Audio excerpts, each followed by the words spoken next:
Hello my dear students, welcome to my YouTube channel.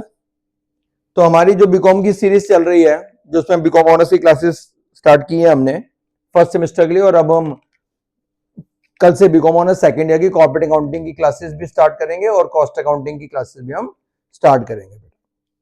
तो उसी series को आगे बढ़ाते हुए हमने लास्ट क्लास में स्टार्ट किया था नॉन प्रॉफिट ऑर्गेनाइजेशंस, और उस नॉन प्रॉफिट ऑर्गेनाइजेशन में मैंने आपको बेटे रिसीप्ट्स एंड पेमेंट अकाउंट का फॉर्मेट दिया था कि रिसीप्ट्स एंड पेमेंट अकाउंट के फर्स्ट मेथड हम चल रहे हैं कि आपको जिसमें रिसीप्ट्स एंड पेमेंट अकाउंट दे रखा होता है और आपको बनाना क्या होता है उसमें इनकम एंड एक्सपेंडिचर अकाउंट बेटे, राइट। तो आज मैं आपको फॉर्मेट देता हूं इनकम एंड एक्सपेंडिचर अकाउंट का फॉर्मेट। आज हम पढ़ेंगे, उस दिन तो हमने कौन सा अकाउंट पढ़ा था, receipts and payment.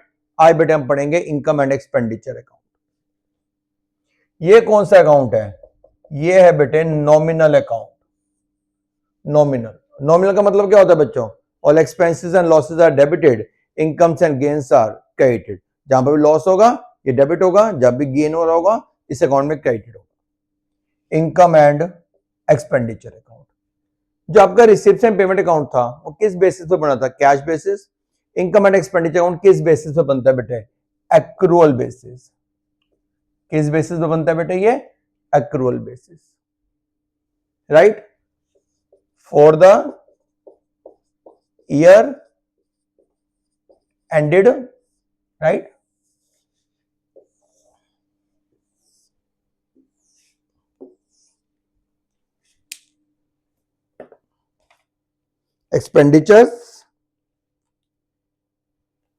Expenditure debit side में क्या आएगा बच्चों? आपके सारे एक्सपेंडिचर्स, अमाउंट, इनकम और अमाउंट बेटे, ठीक है। एक्सपेंडिचर में क्या आएगा? सारी पेमेंट्स, ऑल पेमेंट्स, जो भी आपने पेमेंट्स दी है। बट लिसन, कौन सी? Only revenue nature. कौन सी वाले बच्चों? Revenue nature. लाइक पता ना, salary, rent, repair, wages, interest, depreciation. यहां पे क्या आएगा? यहां पे आएंगी आपकी सारी रिसीप्ट्स। वो भी कौन सी बेटे? Only revenue nature. और लास्ट क्लास में रिवेन्यू नेचर और कैपिटल नेचर में क्या डिफरेंस है मैं आपको समझा चुका। उसके अलावा किसी एसेट्स पे डेप्रिसिएशन लग रही है तो वो कहां आएगा? Depreciation on fixed assets. आपने एसेट्स बेची, आपको प्रॉफिट हुआ, प्रॉफिट कहां जाता है? इनकम में। Profit on sale of fixed assets. आपने एसेट बेची, लॉस हुआ, loss on sale of fixed assets. आपको किसी इन्वेस्टमेंट पर इंटरेस्ट मिलना है, अभी नहीं मिला, accrued interest on investments etcetera. फिर बच्चों आप इसकी टोटलिंग कर लीजिए, टोटलिंग कर लीजिए बेटा। अगर आपकी रिसीप्ट साइड याद है तो जो आंसर आएगा उससे आप क्या बोलेंगे? सरप्लस। और अगर एक्सपेंडिचर साइड याद है तो जो आंसर आएगा उसे क्या बोलोगे? डेफिसिट। सरप्लस बोल लो या excess of income over expenditure बोल लो, डेफिसिट बोल लो या excess of expenditure over income बोल लो, एक ही बात है बेटा, राइट। तो ये हो गया आपका इनकम एंड एक्सपेंडिचर अकाउंट का फॉर्मेट। तो जो हमने पढ़ा उसे हम एक बार बेटे सारा जो मैंने आपको पढ़ाया उसे एक बार मैं सारा रिवाइज करवाता हूं। मैंने आपको क्या पढ़ाया कि आपको क्या चीज गिवन थी बेटे? Receipt and payment. R and P कर दिया मैंने, रिसिप्ट एंड पेमेंट। दो साइड थी, एक तरफ क्या थी आपकी, सारी चीजें क्या गिवन थी आपको? एक तरफ आपकी रिसिप्ट गिवन थी और दूसरी तरफ क्या थी आपकी? Payments, right? रिसिप्ट गिवन थी और दूसरी तरफ क्या गिवन थी बेटे आपकी? पेमेंट्स। रिसिप्ट दो नेचर की थी आपकी, एक रिवेन्यू नेचर और कैपिटल नेचर। पेमेंट भी आपकी दो नेचर की थी, रिवेन्यू नेचर और कैपिटल नेचर। यही हमने पढ़ा था। जो रिवेन्यू नेचर की रिसीप्ट है वो क्या है? आपकी इनकम। कैपिटल नेचर की रिसीप्ट हैं वो क्या है? आपकी लायबिलिटीज। रिवेन्यू नेचर की पेमेंट क्या है? आपके खर्चे, एक्सपेंडिचर्स। कैपिटल नेचर की पेमेंट्स क्या है? आपकी एसेट्स। तो जो इनकम है और जो एक्सपेंडिचर्स हैं वो सब चीजें कहां जाएंगी? इनकम एंड एक्सपेंडिचर अकाउंट में। और जो लायबिलिटीज हैं और एसेट्स हैं वो सब चीजें कहां जाएंगी बेटे? आपकी बैलेंस शीट में। तो ये अब तक जो हमने पढ़ा उसकी बेटे समरी थी जो मैंने चार्ट की फॉर्म में आपको समझाई है, राइट? चलिए अब आगे चलते हैं।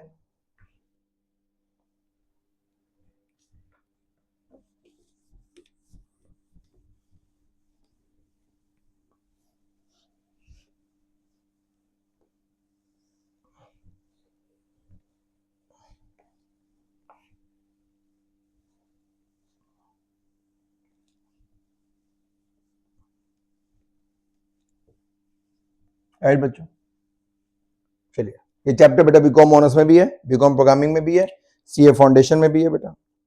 चलिए करते हैं आगे। अब बच्चों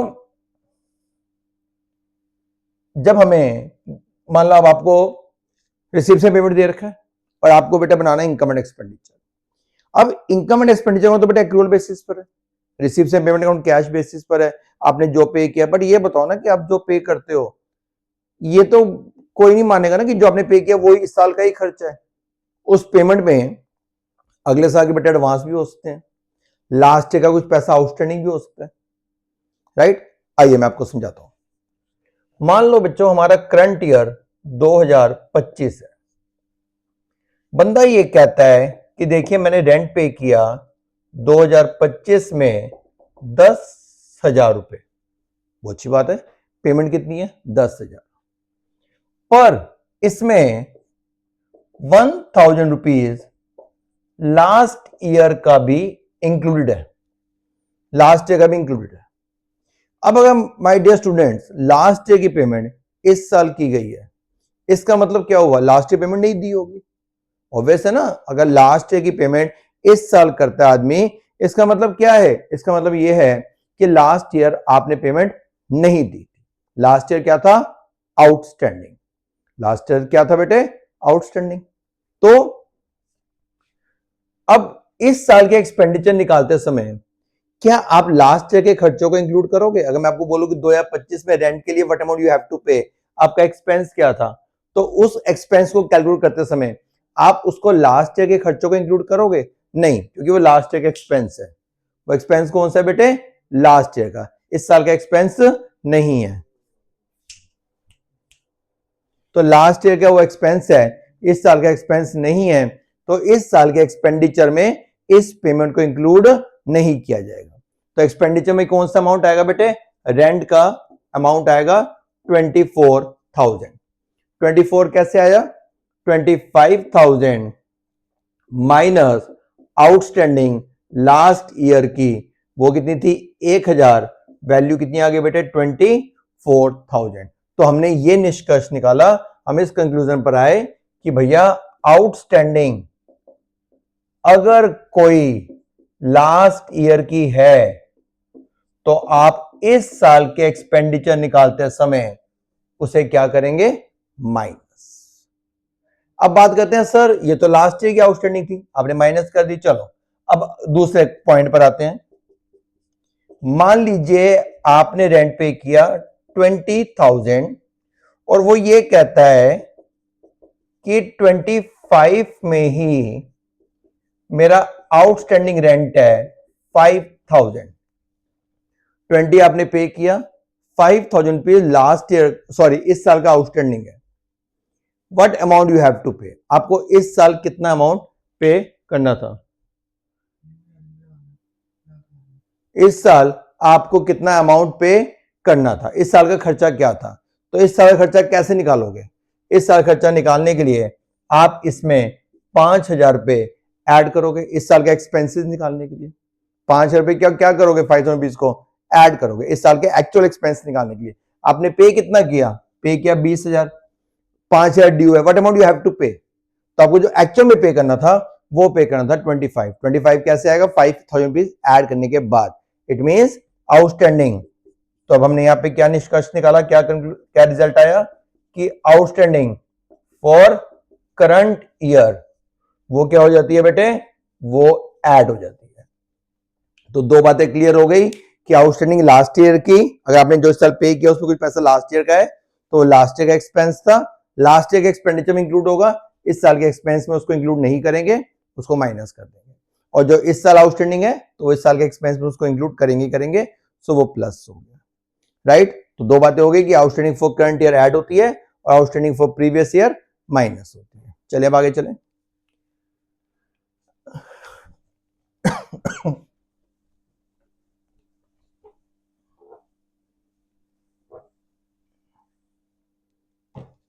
रेंट हमने मान लीजिए बेटे पे किया 20,000 रुपए, इंक्लूडेड रुपीज 2,000 फॉर 25 मेरा करंट ईयर है, 2,000 रुपए बेटे उसमें अगले साल के भी इंक्लूडेड है, मतलब आपने जो पे किया उसमें 2,000 रुपीज अगले साल की पेमेंट भी इंक्लूडेड है। तो इस साल के एक्सपेंस निकालते समय अगले साल के बेटे पेमेंट को इंक्लूड करेंगे, तो आपका आंसर होगा सर नहीं करेंगे। तो नहीं करेंगे इसका मतलब क्या होगा कि इस साल के एक्सपेंसेस में कितना अमाउंट आएगा बेटे, तो इस साल के एक्सपेंसेस में अमाउंट आएगा 20,000 माइनस 2, वैल्यू आई बेटे 18,000। तो जो हम एडवांस पे करते हैं प्रीपेड इन बेटे करंट ईयर अगले साल के लिए, तो उसे क्या करते हैं, माइनस। ये रीजन है बेटे माइनस करने का। अब अगला पॉइंट, आपने रेंट पे किया बेटे 20,000 और ऑलरेडी 5,000 रुपीज बेटे लास्ट ईयर पे था, पेड इन 2024 फॉर 2025। हमने जो रेंट पे किया 20,000, ऑलरेडी 5,000 रुपया लास्ट ईयर इस साल के लिए पे किया जा चुका है। और उसके बाद आपने कितना पे किया बेटे, उसके बावजूद भी आप कितना पे कर रहे हो, आप पे कर रहे हो 20,000। तो इसका मतलब क्या हुआ, एक्चुअल में आपको कितना पे करना था बेटे इस साल, आपको इस साल पे करना था, आपका इस साल का जो एक्सपेंस है वो कितना है 25,000। 25 कैसे आया, 20 तो आपने इस साल पे किए ही किए बेटे, और 5,000 ऑलरेडी पहले ही इस साल के लिए पे किया जा चुका है। तो इस साल के लिए एक्चुअली यू हैव टू पे 25,000। तो जो एडवांस हम पे करते हैं प्रीवियस ईयर करंट ईयर के लिए, तो उसको क्या कर देते हैं, ऐड कर देते हैं। तो हमने क्या कंसेप्ट पढ़ा, तो जो हमने पढ़ा उसको मैं एक बार लिख देता हूं, जो हमने पढ़ा उसको बेटा हम एक बार मेंशन कर देते हैं। Outstanding for current year add, right. हमने क्या पढ़ा, outstanding for current year add होती है, आउटस्टैंडिंग प्रीवियस ईयर की माइनस प्रीवियस ईयर की बेटे माइनस होती है। जो हम एडवांस पे करते हैं, advance paid in current year minus बेटे, और जो एडवांस पे किए गए थे in previous year for current year तो वो ऐड हो जाता है। तो ये हमने बेटे एक फाइनली कंसेप्ट पढ़ लिया, याद है ये कंसेप्ट। चलिए ये सब जो बातें पढ़ रहे हैं, ये सब बेटे बातें पढ़ रहे हैं फर्स्ट मेथड की। आपको रिसीप्ट एंड पेमेंट गिवन है और हमें क्या बनाना है बेटे, इनकम एंड एक्सपेंडिचर अकाउंट।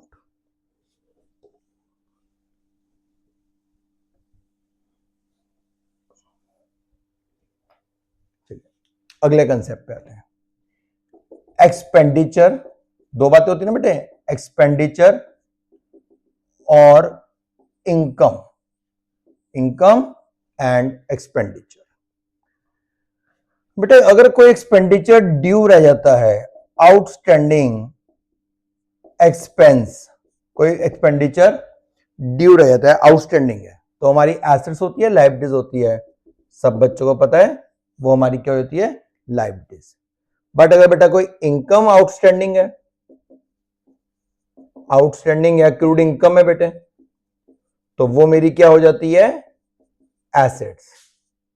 आप एक्सपेंडिचर ड्यू रहता है तो लायबिलिटीज है बेटे, बट अगर कोई इनकम ड्यू रहती है तो वो हो जाती है हमारी एसेट्स। कोई एक्सपेंडिचर आपने एडवांस पे कर दिया तो वो हो जाती है एसेट्स, और कोई इनकम रिसीव्ड इन, कोई इनकम आपको एडवांस मिल गई तो वो हो जाती है बेटा आपकी लायबिलिटीज। समझा गई बात बेटा?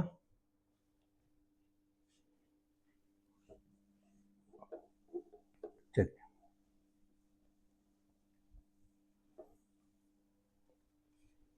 अब बेटे मैं आपको इसमें जो होता है एक सब्सक्रिप्शन की कैलकुलेशन में आपको उस दिन बताया था ना, तो सब्सक्रिप्शन की कैलकुलेशन वाला, तो वो वाला पॉइंट भी बेटे हम उस कंसेप्ट को भी अभी ही समझ रहे हैं बेटे। ठीक है, तो उसके लिए हम क्या करते हैं, उसके लिए बेटे हम बनाते हैं इसमें सब्सक्रिप्शन का अकाउंट बेटे। सब्सक्रिप्शन की कैलकुलेशन समझने के लिए कि सब्सक्रिप्शन का आपको अमाउंट गिवन है और कितना अमाउंट आपका इनकम एंड एक्सपेंडिचर में जाएगा या आउटस्टैंडिंग कितना है, तो उसके लिए हम एक बनाते हैं बेटे सब्सक्रिप्शन का अकाउंट।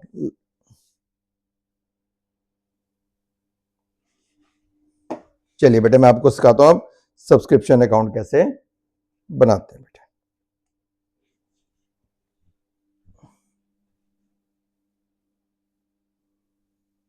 यस बेटा, तो सब्सक्रिप्शन का अकाउंट कैसे बनाते हैं बच्चों, और मैं आपको बेटा सिखाता हूं सब्सक्रिप्शन की कैलकुलेशन करना। ये बेटे अलग से भी कई बार 6 नंबर 5 नंबर में दे देता है, राइट, और वैसे भी आपके फुल फ्लेज क्वेश्चन में भी इसका यूज होगा ही होगा। तो आइए मैं आपको बेटे सब्सक्रिप्शन की कैलकुलेशन कैसे करते हैं, उसका सबसे आसान तरीका होता है आप बेटे सब्सक्रिप्शन का अकाउंट बना लो, बेस्ट तरीका होता है। ठीक है, बेस्ट तरीका क्या है कि आप क्या करेंगे, सब्सक्रिप्शन का अकाउंट बना लेंगे, इससे ज्यादा इजी कोई तरीका नहीं हो सकता। चले, सब्सक्रिप्शन आपको रिसीव होती है। अच्छा बात बताओ, रिसीव होती है तो एंट्री क्या होती होगी, cash account debit to subscription. तो सब्सक्रिप्शन अकाउंट में क्या लिखोगे, बाय कैश। कौन सा अमाउंट बेटे, रिसीप्ट एंड पेमेंट वाला amount, receipt and payment. Outstanding subscription, subscription हमारी क्या होती है, इनकम। अब जब कोई इनकम ड्यू रह जाएगी, आउटस्टैंडिंग हो जाएगी, तो वो मेरी क्या बन जाती है बेटे, एसेट्स। एसेट्स के ओपनिंग बैलेंस कहां आते हैं, डेबिट साइड पे, to outstanding subscription opening balance. अगर ओपनिंग बैलेंस डेबिट में है तो क्लोजिंग बैलेंस कहां पे आएगा, क्लोजिंग बैलेंस कहां पे आएगा, क्रेडिट साइड पे। आउटस्टैंडिंग सब्सक्रिप्शन आपका क्लोजिंग बैलेंस बेटे। एडवांस, एडवांस हमारी क्या होती है, लायबिलिटीज। लायबिलिटीज के ओपनिंग बैलेंस कहां आते हैं, क्रेडिट साइड पे। By subscription received in advance, कौन सा बैलेंस, ओपनिंग बैलेंस। और एडवांस का बेटे लायबिलिटीज है, ओपनिंग बैलेंस क्रेडिट में आ गया, तो क्लोजिंग बैलेंस कहां पे आएगा, डेबिट साइड पे। To subscription received in advance, कौन सा बैलेंस, क्लोजिंग बैलेंस बेटे, जो वैल्यू माइनस करके बचेगी वो क्या आ जाएगा बेटे, इनकम एंड एक्सपेंडिचर अकाउंट। अब मैंने आपको ये अकाउंट सिखा दिया। अब आपको बेटे जो इंफॉर्मेशन गिवन है पुट करो, जो इंफॉर्मेशन निकालनी है वो कैलकुलेट कर लो। जैसे आपको मान लो रिसिप्ट एंड पेमेंट वाला अमाउंट गिवन है, ये गिवन था, और आपको इनकम एंड एक्सपेंडिचर का अमाउंट निकालना है, अकाउंट बना लो, ये आपकी बैलेंसिंग फिगर हो जाएगी।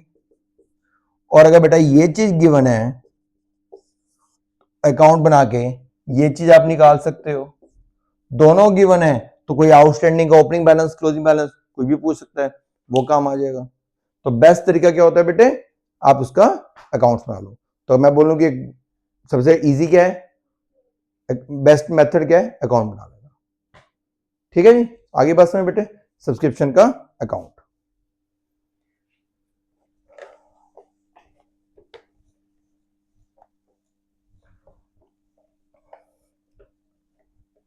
चलिए,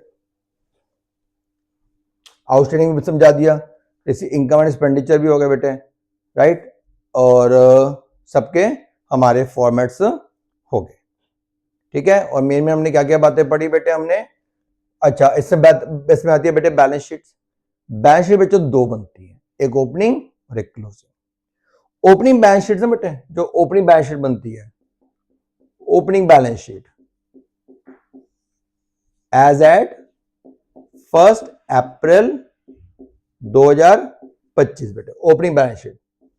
ओपनिंग बैलेंस शीट बेटे बनाने का जो पर्पस होता है ना, वो बेटे कैपिटल फंड निकालना होता है। बेटे यहाँ पे तो कोई पार्टनर तो है नहीं जो कैपिटल इंट्रोड्यूस करेगा, तो ओपनिंग बैलेंस शीट जो होती है वो कैपिटल निकालने के लिए आप ओपनिंग बैलेंस शीट बनाते हैं। कैपिटल नहीं बोलते बेटे, कैपिटल फंड।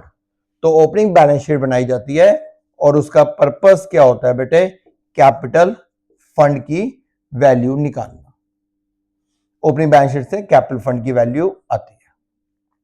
फिर जो आपका सरप्लस आया हुआ है वो आप प्लस कर लेते हैं, और जो बेटे डेफिशिएंसी आई हुई है वो से आप क्या कर देते हैं, माइनस कर देते हैं। सरप्लस आया तो प्लस, डेफिशिएंसी आई है तो बेटे माइनस। तो ये हमने सारा इस चैप्टर के बेसिक कंसेप्ट आज हमने खत्म कर लिया। मैं रिपीट करता हूं बेटे, चैप्टर में क्या है, ये चैप्टर क्या है, final accounts of non profit organisations है। हमें एनजीओ के फाइनल अकाउंट्स बनाने हैं। भाई रिकॉर्ड्स तो हर ऑर्गेनाइजेशन बनाएगी ना, ये तो कभी बोला नहीं गया कि रिकॉर्ड्स बेटे सिर्फ प्रॉफिट मेकिंग ऑर्गेनाइजेशन रिकॉर्ड बनाती हैं। चाहे नॉन प्रॉफिट हो और चाहे प्रॉफिट मेकिंग ऑर्गेनाइजेशन हो, चाहे कंपनीज हो, हर ऑर्गेनाइजेशन अपने रिकॉर्ड तो मेंटेन करेगी क्योंकि अकाउंटिंग का पर्पस तो रिकॉर्ड मेंटेन करना ही होता है। अब जो एनजीओज हैं वो कौन से अकाउंट बनाते हैं, एक तो बेटा रिसिप्ट एंड पेमेंट। अब वो पीएनएल तो बना नहीं सकते क्योंकि वो तो नॉन प्रॉफिट ऑर्गेनाइजेशन है ना। अब नाम आपको नॉन प्रॉफिट और आप बना रहे हो पीएनएल, वो तो हो नहीं सकता ना। तो वो बेटे क्या बनाते हैं, वो एक तो बनाते हैं रिसिप्ट एंड पेमेंट, कि आपने क्या आपकी रिसिप्ट थी, क्या आपकी पेमेंट थी, कैश बेसिस पे बनता है। ठीक है, रियल अकाउंट होता है, debit comes in, credit goes out. उसके बाद income and expenditure account, nominal account है बेटे, एक्रूअल बेसिस पे बनता है। सिर्फ उसी ईयर की एंट्रीज रिकॉर्ड की जाती हैं जो उसी साल के एक्सपेंडिचर इंक्लूड होंगे, जो जिस ईयर का आप इनकम एंड एक्सपेंडिचर अकाउंट बना रहे हो। और दो बनती हैं बैलेंस शीट। फिर मैंने आपको बताया था बेटे इस चैप्टर में 4 मेथड्स होते हैं, बट ठीक है चौथा मेथड अब नहीं आता, होते 4 है। फर्स्ट मेथड में आपको receipt and payment account given होता है और आप बनाते हो इनकम एंड एक्सपेंडिचर और बैलेंस शीट। सेकंड मेथड में बेटे वैसा वर्सा होता है, इनकम एंड एक्सपेंडिचर गिवन होता है और आप बनाते हो रिसिप्ट एंड पेमेंट और बैलेंस शीट्स। फिर एक मेथड ऐसा होता है जिसमें दोनों दे रखे होते हैं, रिसिप्ट एंड पेमेंट भी गिवन है, इनकम एंड एक्सपेंडिचर भी गिवन है, आप बनाओगे सिर्फ बैलेंस शीट। और फोर्थ मेथड जो कभी नहीं बीकॉम में कभी किसी जमाने में पूछा जाता था कि सिर्फ ट्रायल बैलेंस दे रखा होता है और आप बनाते हो receipt and payment, income and expenditure और बेटे बैलेंस शीट, वो अब नहीं आता, राइट। दूसरी बात, अब हम बात कर रहे थे रिसिप्ट्स, तो बेटे जो रिसिप्ट्स होती हैं वो बेटे दो नेचर की होती हैं, एक रिवेन्यू नेचर और एक बेटा कैपिटल नेचर। पेमेंट भी दो नेचर की होती हैं, रिवेन्यू और कैपिटल। कुछ हमारे बेटे बच्चे जो कुछ ये बच्चे पढ़ के चाहते हैं 11th क्लास में कि जो खर्चे हम बार बार करते हैं रिवेन्यू, जो एक बार होते हैं कैपिटल, ये बेटा कोई लॉजिक नहीं होता। जिस पेमेंट के बेनिफिट उसी अकाउंटिंग ईयर में आप ले चुके हो या ले लेते हो वो तो आपके रिवेन्यू नेचर है, और जिसके बेनिफिट आप उस अकाउंटिंग ईयर में भी लेते हो, कई अकाउंटिंग ईयर तक लेते हो, वो आपकी बेटा कैपिटल नेचर है। इसी तरह रिसीप्ट भी दो नेचर में आती है, रिवेन्यू और कैपिटल। जिस रिसीप्ट के बेनिफिट दे चुके हो उसी अकाउंटिंग ईयर में, वो रिवेन्यू रिसीप्ट है, और जिसके बेनिफिट आप कई ईयर्स तक देते हो वो कैपिटल रिसीप्ट है। फिर कुछ ऐसे कंसेप्ट है जिसके बारे में बेटा जो एनजीओ होते हैं उनकी बेटा रिसीप्ट क्या है, फंडिंग, ट्रस्ट, डोनेशंस, है ना, यही मेंबर्स हो। कोई भाई हम बोलते हैं हम इस क्लब के, हम इस फलानी फलानी सोसाइटी के, हम इस एनजीओ के मेंबर हैं, हम इस संस्था के ट्रस्टी हैं, है ना, हमने यहाँ पे मेंबर्स हैं। तो मेंबर को क्या करते हैं बेटे, एक मेंबर, जब हम किसी संस्था के, किसी एनजीओ के मेंबर बनते हैं तो हम एक मेंबरशिप फीस एनुअली पे करते हैं, ठीक है, मंथली एनुअली पे करते हैं, इस कॉल्ड आपकी मेंबरशिप फी। उसे हम क्या बोलते हैं बेटे, सब्सक्रिप्शन, डोनेशन, राइट। तो अब कौन सी रिसीव्ड रिवेन्यू नेचर है, कौन सी बेटे कैपिटल है, उसके बारे में मैंने आपको फर्स्ट क्लास में समझाया था कि सब्सक्रिप्शन रिवेन्यू, ठीक है बेटे, डोनेशन खाली नॉर्मल डोनेशन है, रिवेन्यू नेचर, किसी पर्टिकुलर पर्पस के लिए है बेटा capital nature. Admission fees, entrance fees in the absence of any other information, revenue nature. और जो भी रिवेन्यू नेचर है वो सब इनकम एंड एक्सपेंडिचर अकाउंट में ही जाते हैं। और donation for any particular purpose, building fund वगैरह, सो कैपिटल नेचर, राइट बेटे। तो ये हमने लास्ट क्लास में पढ़ा था। फिर हमने लास्ट क्लास में आपको रिसीप्ट्स एंड पेमेंट और इनकम एंड एक्सपेंडिचर के बेटा रिसीप्ट्स एंड पेमेंट का फॉर्मेट दिया था। आज मैंने आपको फॉर्मेट दे दिया बेटे इनकम एंड एक्सपेंडिचर अकाउंट का, आउटस्टैंडिंग प्लस क्यों करते हैं, माइनस क्यों करते हैं, वो सब मैंने आपको बेटे समझा दिया। तो ये था बेटे। अब अगली क्लास से हम स्टार्ट करेंगे इसके फुल फ्लेश क्वेश्चन। मैंने पहले ही बोला था हम, मैं बुक जीआर मोंगा रिकमेंड करता हूँ, जीआर मोंगा से ही हम इसके क्वेश्चंस करेंगे बेटे, राइट बेटे। बाय बच्चों, take care, all the best.